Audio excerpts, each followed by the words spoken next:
روحانی پیشوا پاکستان مسلم league functional اور GDA کے سربراہ پیر صاحب پغارا نے محرم الحرام کے احترام میں تمام سیاسی سرگرمیوں کو معطل کرنے کی ہدایت کی ہے۔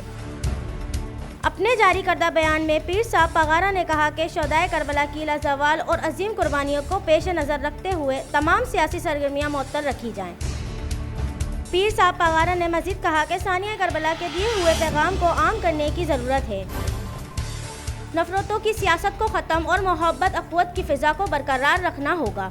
کربلا جذبہ ایمانی بے مثال قربانی، شجاعت اور اسلام کی سربلندی سے عبارت ہے۔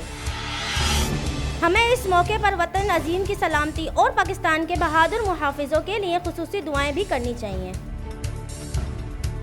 HRJDO نیوز سے فی الحال اتنا ہی۔ مزید خبروں اور اپڈیٹس کے لیے دیکھتے رہیے HRJDO نیوز۔